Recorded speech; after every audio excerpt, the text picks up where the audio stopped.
O processo de fabricação de vinhos. Arte ou ciência? O processo de fabricação de vinhos tem diversas etapas.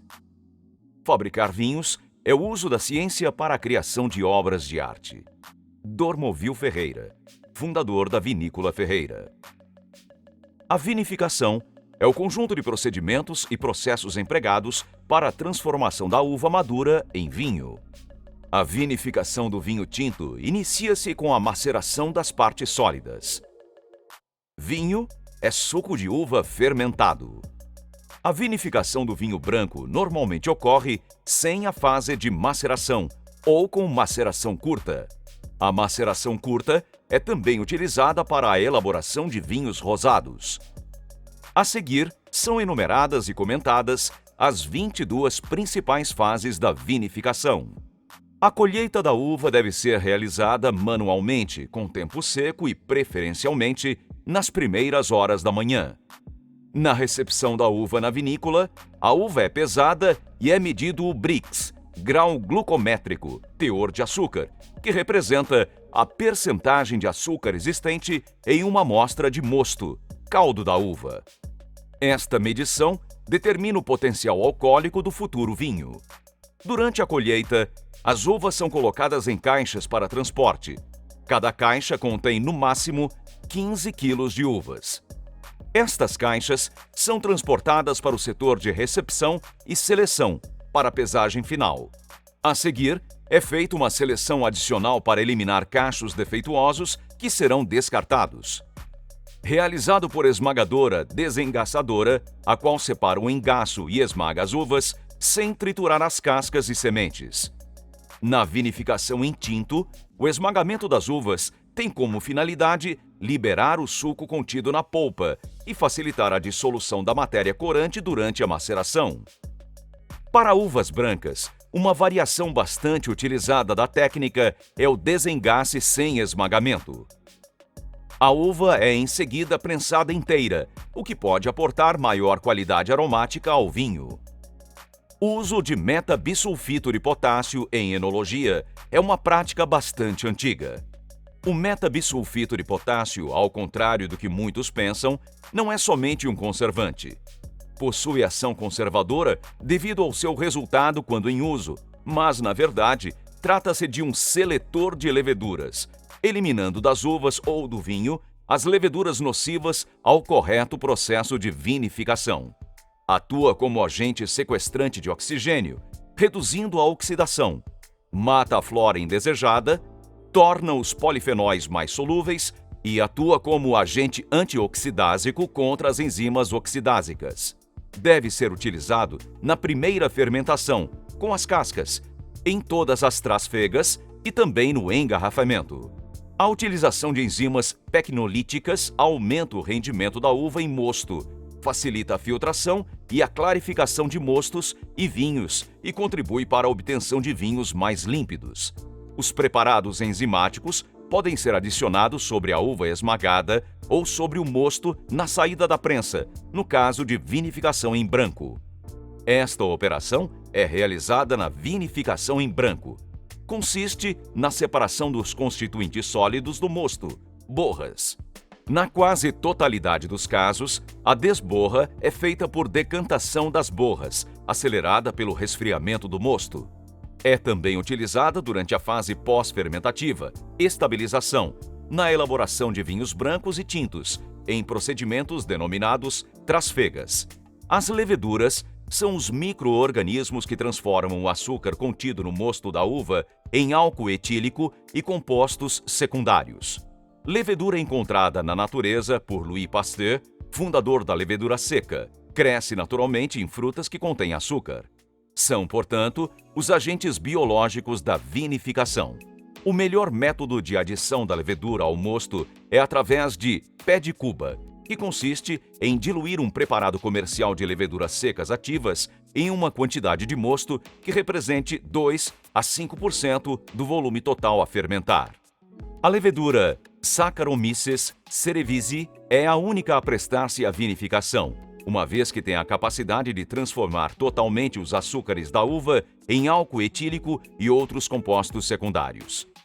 existem diversas cepas da levedura, que, segundo a aptidão, prestam-se mais à elaboração de vinhos brancos, tintos, espumantes e etc. Para a obtenção de cada 1 grau GL de álcool, são necessários 17 gramas litro de açúcar na uva. O ideal para a conservação e qualidade do vinho é que o mesmo contenha cerca de 12 graus GL. Para tanto, a uva madura deveria conter mais de 200 gramas litro de açúcar ou cerca de 22 graus Brix. Se a uva não contiver o teor necessário de açúcar, deve-se adicionar açúcar. Esta prática, denominada chaptalização, é empregada em vários países onde as condições naturais de cultivo da videira não permitem o acúmulo de quantidades adequadas de açúcar na uva madura. A legislação brasileira estabelece que a chaptalização não deve ultrapassar a correção máxima de 3 graus GL. Na vinificação em tinto, a fermentação alcoólica pode ser dividida em 2 fases, tumultuosa e lenta. A fermentação tumultuosa caracteriza-se pela grande atividade das leveduras, gerando elevação da temperatura e grande liberação de gás carbônico, que empurra as partes sólidas para a parte superior do recipiente, formando o chapéu de bagaço. Na vinificação em branco, com controle de temperatura, a fase tumultuosa é menos evidente, uma vez que o ajuste da temperatura para cerca de 15 graus centígrados evita que a fermentação se acelere. Os fatores que afetam a fermentação alcoólica são teor de açúcar da uva, álcool, compostos nitrogenados, oxigênio, dióxido de carbono e temperatura. É uma das mais importantes etapas da vinificação em tinto. Nela ocorre a extração dos compostos contidos nas partes sólidas da uva. A mesma deve ser seletiva, permitindo a máxima extração dos compostos que concorrem para a qualidade do vinho e limitando ao máximo a extração dos que concorrem para limitá-la. É aqui que se define o tanino e a cor do vinho. A remontagem é uma importante etapa da maceração na vinificação em tinto. Na prática, trata-se de uma maneira de homogeneizar as fases sólida e líquida, dado que a fase sólida concentra-se na parte superior do recipiente durante a fermentação. Esta operação, denominada descuba, consiste na separação do líquido, vinho em elaboração, da fase sólida, bagaço. Esta operação, realizada logo após a descuba para os vinhos tintos e no início da vinificação para vinhos brancos, possibilita um aumento de rendimento de 10 a 15% pela extração do vinho retido nos interstícios das partes sólidas. É a transformação do ácido málico em ácido láctico. De maneira geral, os vinhos tintos são beneficiados com esta fermentação ao adquirirem maior complexidade aromática, suavidade e maciez gustativa. Entretanto, é indesejável na maioria dos vinhos brancos, para os quais uma acidez mais pronunciada é para realçar o aroma e equilibrar o sabor. O agente da fermentação malolática é a bactéria Leuconostoc oenos. Consistem em transferir o vinho de um recipiente para outro, visando separá-lo dos sólidos insolúveis que sedimentam no fundo da cuba ao final da fermentação, borras. Podem servir também, em alguns casos, para a aeração do vinho, reequilibrando seu potencial de oxidorredução. Consistem em manter completamente cheios os recipientes de estocagem, evitando o contato do vinho com o ar. O tanque ou o barril tem que estar sempre cheio. Esse contato com o ar pode ocasionar a oxidação descontrolada do vinho ou criar condições para o desenvolvimento de bactérias nocivas à qualidade. Devem ser realizados logo após a fermentação malolática e repetidos sempre que houver necessidade. Serve para neutralizar possíveis reações químicas e bioquímicas de oxidação e evitar o crescimento de micro-organismos indesejáveis no vinho. Deve-se adicionar SO2 ao mosto antes do início da fermentação alcoólica, de modo a inibir o crescimento de bactérias e leveduras selvagens que competiriam com a cultura pura de levedura, com prejuízo para a qualidade do vinho. A estabilização é a fase que sucede às fermentações alcoólica e malolática.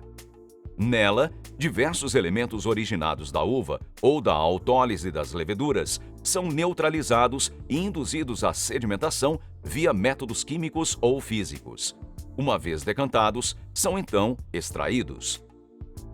A filtração é a prática mais empregada em enologia para a retirada de micropartículas e para a estabilização microbiológica do vinho. Os tipos de filtro mais usados são a terra, normalmente são a vácuo, as placas ou lenticulares.